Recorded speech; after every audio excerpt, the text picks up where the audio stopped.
Would you like a cookie? That's what the cleaning lady's daughter said to the most feared man in town. No one dared talk to Mr. Harrington. He was a reclusive billionaire, cold, distant, untouchable. Until one day, a 7-year-old girl, with cookie crumbs in her pockets and courage in her eyes, did what no one else had the guts to do. Odette, her mother, was just trying to survive. A widow, worn out and invisible, cleaning the dark corners of that mansion as if she were scrubbing away her own pain. But all it took was one simple gesture, sweet, innocent, unexpected, to break through the silence that haunted the house. And behind that gesture, there was a secret, an unresolved past, an unexpected will, and a lesson that money could never buy. What began with a lunchbox and a child's smile ended in public judgment, humiliation, accusations, and cameras at her front door. You're about to discover how a humble cleaning lady became the living legacy of a man no one ever dared to face. Because sometimes what seems too small to matter is exactly what ends up saving a life. Subscribe to Fire Story because you deserve stories that feel unreal, but are more real than anything. What would happen if a child broke the rules that even grown-ups were afraid to cross? It was hard to imagine such a thing inside that massive mansion just outside Charleston, where even the sound of your own footsteps felt wrong. The wide, cold hallways of the Harrington estate oozed luxury, but also unease. Everything there was spotless, oppressively quiet, and strictly controlled. There was no room for spontaneity, and certainly not for kindness. And everyone who worked there, from the gardeners to the kitchen staff, knew one thing. You don't speak to Mr. Harrington. Ever.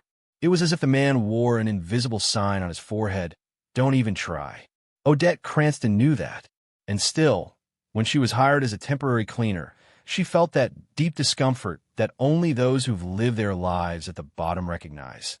That feeling of constantly being in the wrong place. A widow with bills piling up like dust beneath old furniture, she had no other choice but to take the job.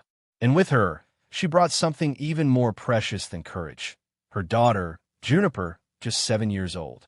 A tiny girl with huge, watchful eyes and a curiosity that didn't understand boundaries or rules. Odette would leave her in a quiet corner of the library, while she cleaned books no one had touched in years.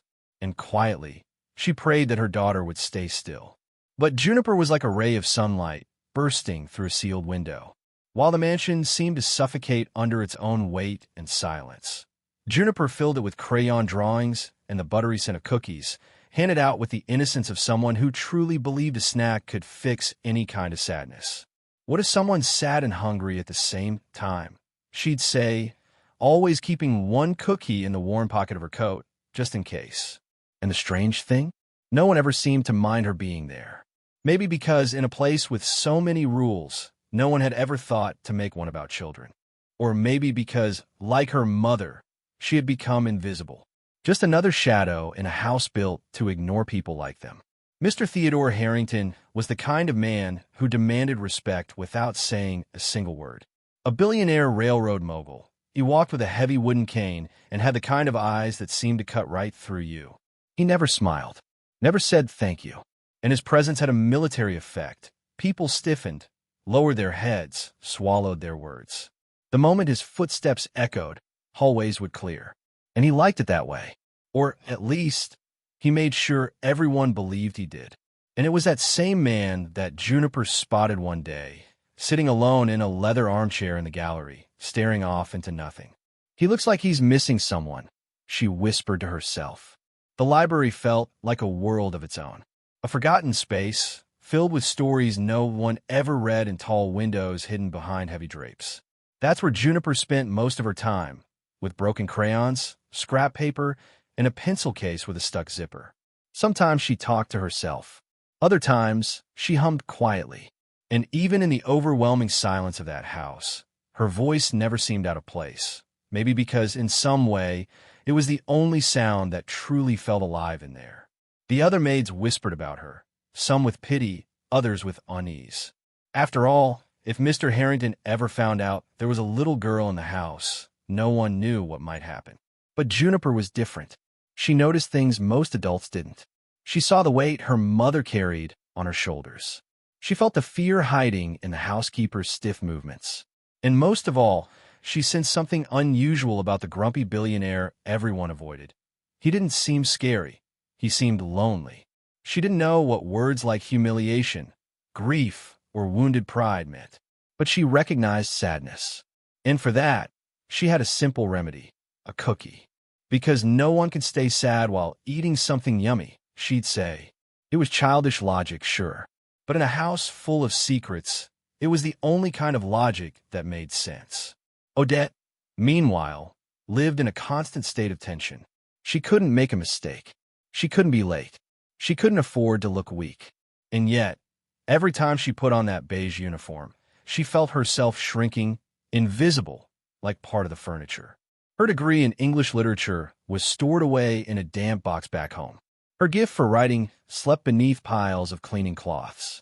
But still, she took a deep breath, picked up the mop, and kept going. Because it was this or the street. And to protect her daughter, any humiliation was worth enduring. What she didn't know was that her child, her little Juniper, was about to change everything without even realizing it. Meanwhile, Mr. Harrington became more and more withdrawn. The meetings stopped. The phone calls stopped. And slowly, his appearances grew rare. Some said it was his age. Others suspected health issues. But the truth was a secret no one, not even the longest-serving staff, could explain. The only thing everyone could feel was a steady tension in the air, like something big was about to happen. They just didn't know what. And it was on one of those gray days, just as the camellias in the garden began to bloom quietly, that Juniper did something unthinkable. Bored of coloring books, the little girl slipped through the curtains of the library and wandered off down a dim hallway. Her steps were light, curious. She passed old doors, Persian rugs, and grand, empty rooms, until she reached a part of the mansion she'd never seen before, the conservatory. The scent of camellias surrounded her like a blanket. And in the center of the glass-walled room, a man sat alone, staring at a photo. He didn't notice her at first, and she, unaware of who he was, simply walked up to him. With the same gentle motion she used with her mother, Juniper unzipped her lunchbox and pulled out a cookie. She stepped closer with the calmness of someone offering something rare. And with all the innocence in the world, she said, "Would you like a cookie? It's from my lunchbox." In that moment, time seemed to stop. And even though her innocence was shining, the risk she was taking was very real. Because if the old man didn't like it, if he saw it as disrespect, Odette could be fired. Right then. No explanation, no second chances. But what happened next would be remembered by everyone in that house. Theodore Harrington wasn't known for being gentle. In fact, no one there would even dare use that word to describe him. But in that frozen instant, watching a child he didn't know offer him a cookie, the billionaire felt something strange stir in his chest. As if something inside him shifted, something small, but real. He looked at the little girl, raised eyebrows, calm expression, arm outstretched, almost as if she were saying, "You don't have to be afraid of me." And even though he couldn't fully understand what he was feeling, he accepted. He took the cookie with trembling fingers. And for the first time in years, he chewed something that didn't taste like emptiness. Juniper smiled, as if this were the most natural thing in the world. As if it wasn't insanely risky to be there at all. She sat down in front of him, legs crossed on the cold marble floor, and started talking. First about how the cookie tasted, then how the garden smelled different that day, and then about a drawing she was working on, a snail with the face of a bear. Theodore, so used to complete silence, was overtaken by a strange feeling. He wanted to keep listening. She wasn't asking questions. She wasn't flattering him. She didn't expect anything. She was just there, whole, honest, innocent, and because of that, incredibly brave. Meanwhile, Odette was wiping the library windows, unaware that her daughter had disappeared. When she noticed Juniper was no longer in sight, her blood ran cold. She looked in every corner, called out quietly, peeked behind curtains. And then panic kicked in. If anyone saw Juniper wandering around the house alone, the consequences could be serious. She knew the rules. She knew she was already walking a tightrope by bringing her daughter there. But she never imagined Juniper would actually leave her side. She rushed through the hallways, moving quickly but carefully, like someone trying to catch a vase before it crashes. But it was already too late. Juniper was now at the center of a storm, and the scene she stumbled upon was something no one could have predicted. Theodore Harrington smiling. A small, crooked, hesitant smile, but unmistakably real. He held the half-eaten cookie like it was a sacred object. And Juniper kept talking. About dinosaurs. About missing her grandma. About things she dreamed of doing. And, without realizing it, she was opening windows inside a man who had been locked away by time itself. When Odette reached the doorway of the conservatory, she froze. Her hand on the doorknob. Her heart pounding. Everything, absolutely everything, felt out of control. She thought about pulling her daughter away immediately. About apologizing. Dropping to her knees. Begging for forgiveness. But before she could move, Theodore's eyes met hers. And in that moment, the world stopped again. There was no anger, no shouting, just a look, unreadable, somewhere between surprise, curiosity, and something that looked like tenderness. He slowly stood from his chair, leaning on his cane, and walked toward Odette. The air was thick with tension. She braced herself, waiting for the word "fired" to fall like a hammer. But instead, he simply asked, "Are you her mother?" And before she could answer, he added, "She reminded me of my granddaughter, the one I pushed away for being stubbornly like me." From that day on, everything changed. Quietly, without any formal explanation.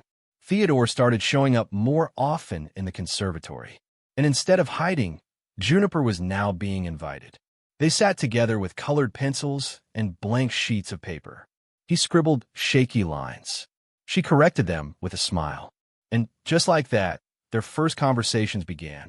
The billionaire started asking simple questions. What was her favorite snack? What did she think of the mansion's color? Did she believe the sky cried when it rained? And Juniper answered everything with the lightness of someone who carried no fear, only curiosity. Soon, the whispers began. The chef said he'd heard laughter coming from the conservatory. The housekeeper swore she saw Theodore holding a child's drawing. The gardeners noticed he now looked at the flowers with more attention. It was like a secret slowly revealing itself. But no one dared say anything out loud. Everyone feared it might just be a phase. Or worse, a trap to test the staff's loyalty. Still, there was something in the air. A quiet hope. As if, deep down, everyone was rooting for the old man to truly be changing. Odette, meanwhile, felt torn. On one hand, terrified of losing her job. On the other, strangely hopeful that something real was being healed in both her employer and her daughter. She once saw the billionaire watching Juniper play in a pile of autumn leaves. His gaze was long, heavy, almost nostalgic, like someone remembering something that would never return.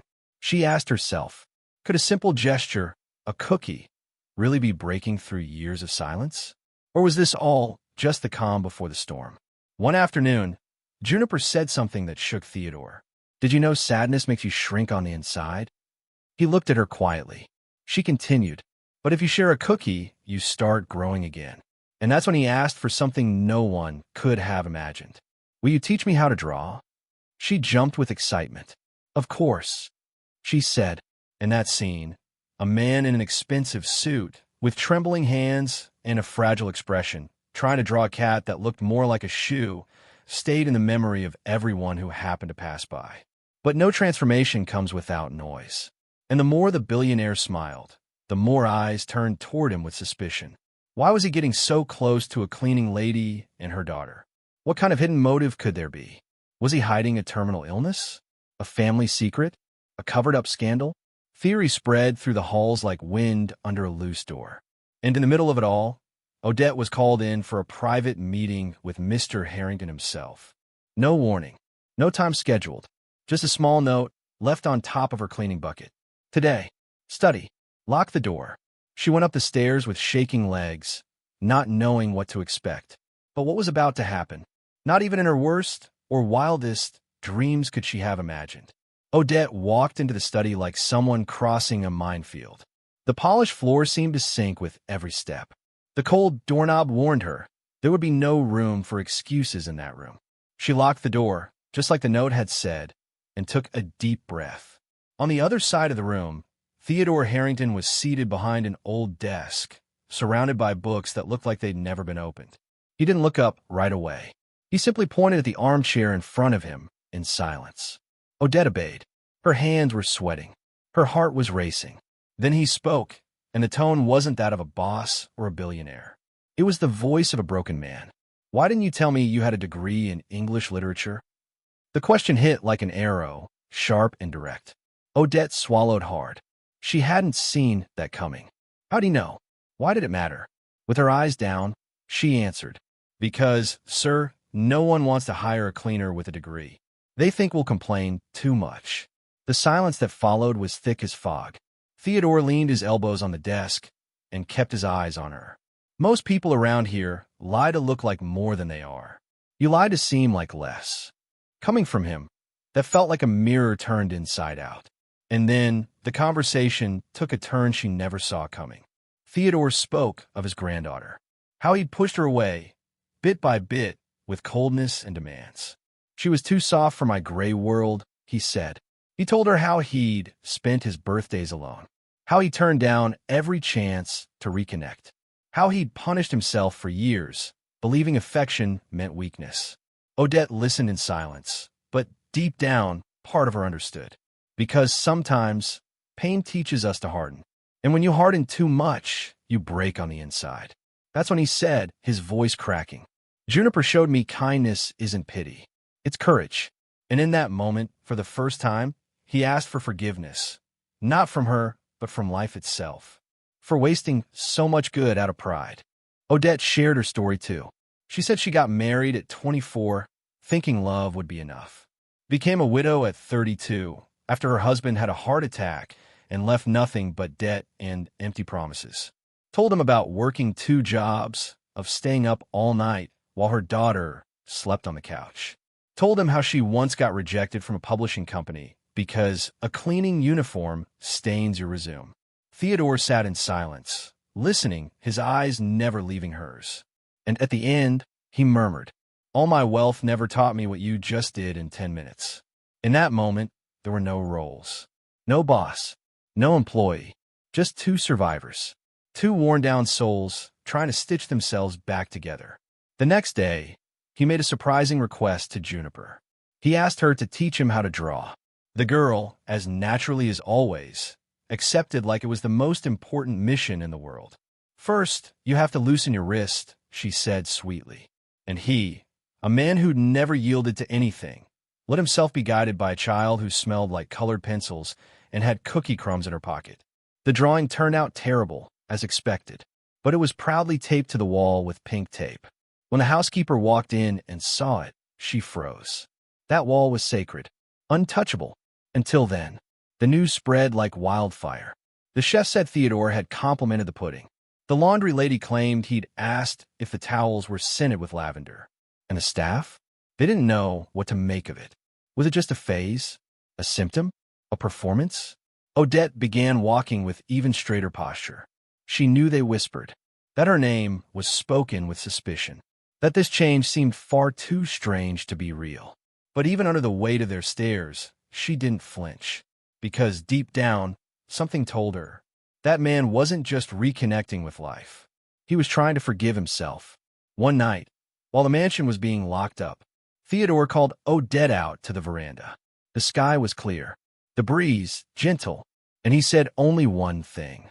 "Have you ever imagined what it's like to die before actually dying?" She responded with another question. "And have you imagined what it's like to come back to life because of a small gesture?" Neither of them said another word. But in that brief exchange, there was more truth than in 1,000 formal dinners. Theodore began leaving little notes for Juniper. "Today I want to draw a lion. Bring 2 cookies, 1 for me, 1 for you." It was as if his heart had finally learned how to write again, and each word was a step toward rebuilding. Around the mansion, Juniper became known as the Cookie Girl. Some mocked, others smiled with tenderness. But everyone knew she had done what no one else dared, touched the untouchable billionaire. And for that reason, she became the center of rumors. But those whispers shifted direction quickly. When one of the cooks saw Odette enter the study, alone, and worse, locked the door from the inside, the news spread like dry leaves catching fire.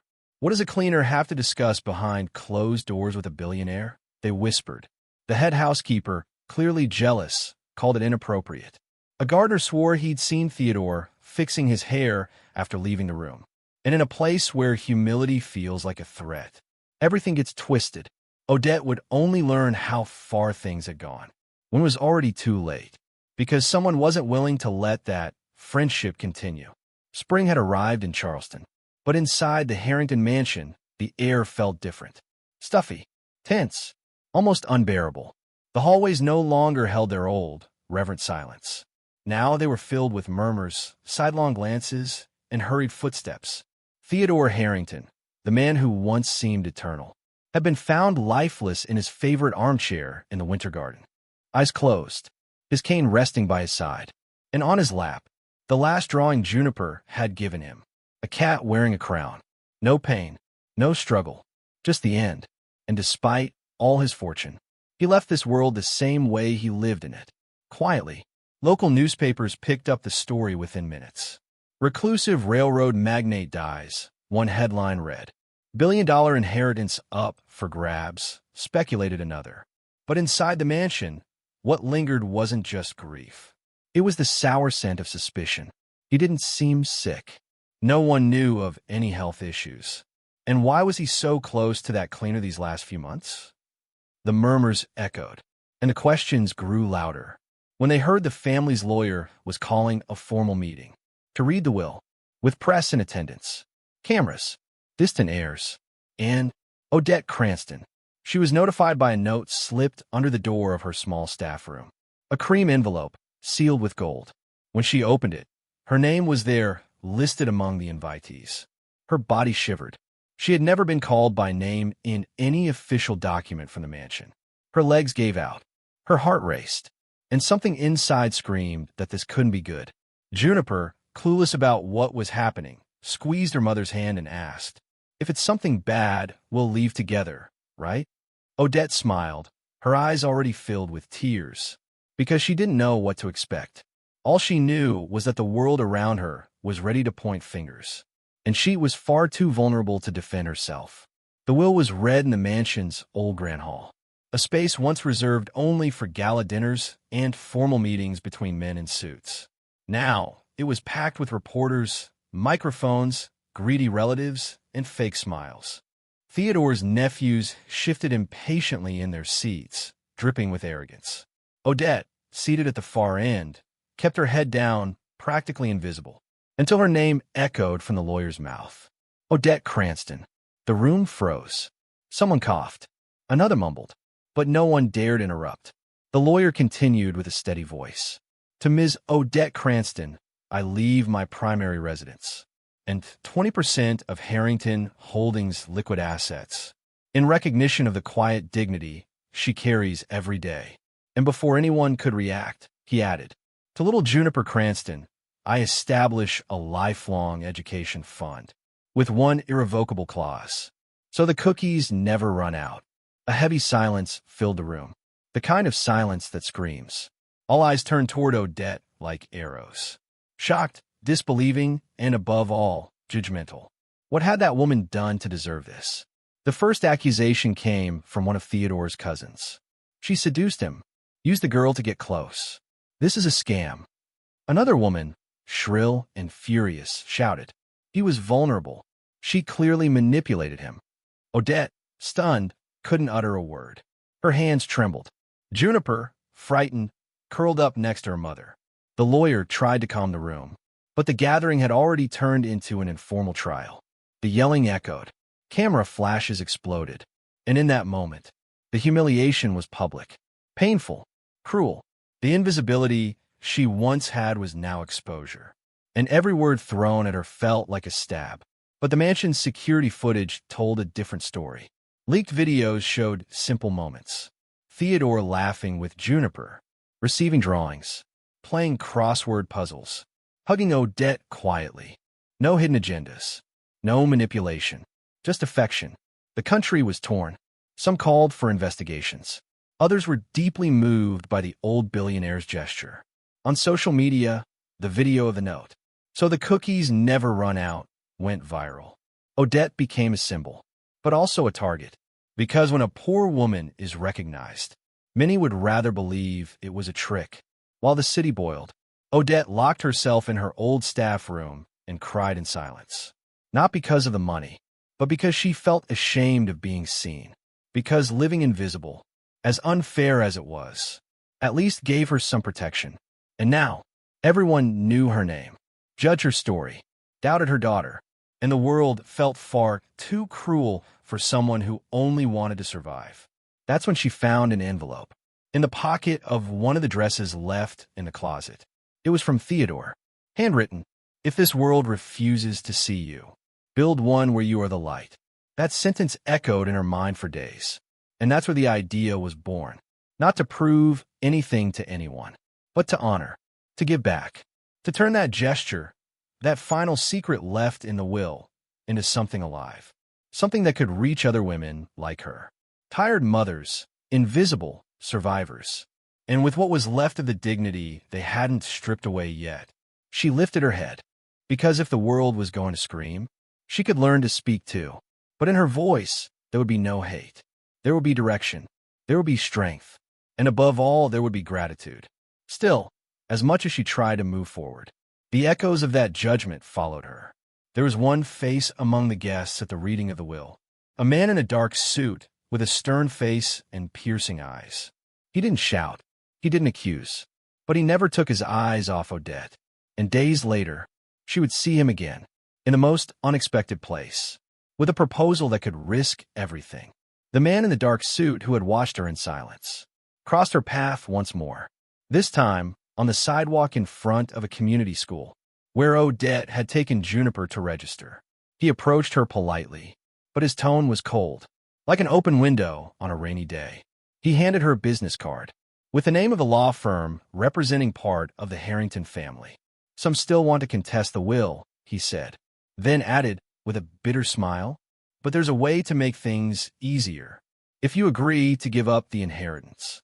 Odette stared at him for a long moment, then handed the card back, folded in half, and replied calmly, "I didn't inherit money.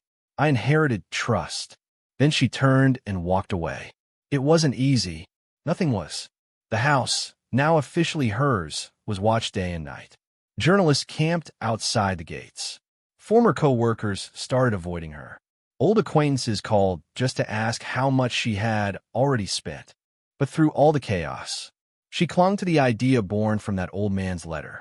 She created a foundation with what she had received, named it June's Camellias, in honor of the garden where it all began, and the daughter who had been the bridge between worlds.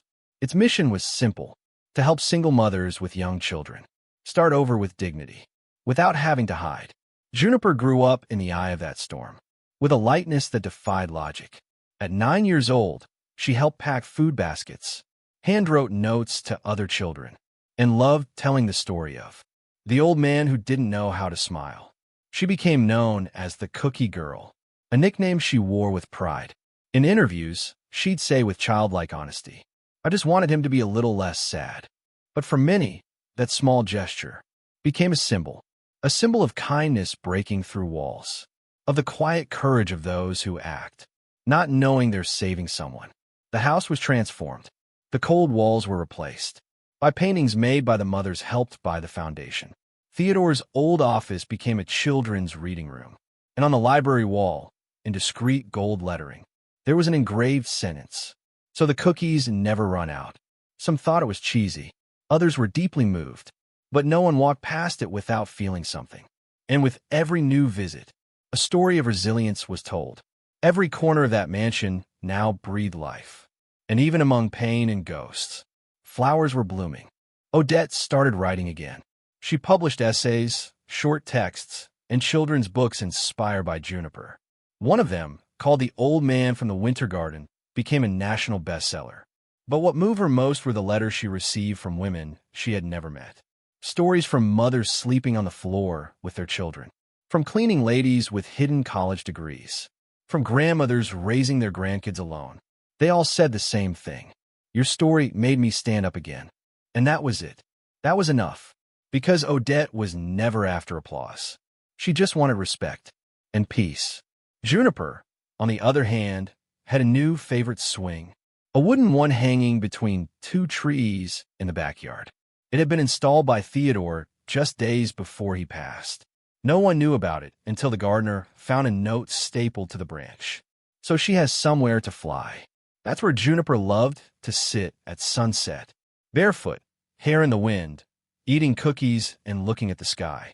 When someone asked her about everything that had happened, she would answer simply, he just needed a cookie, and someone who wasn't afraid of him. Then she would swing even higher. The media eventually lost interest. The haters went quiet, and the people who once pointed fingers disappeared. Because time is wise, and the truth, when it survives in silence, becomes unshakable. Today, Odette gets invited to speak at conferences, but she prefers the background.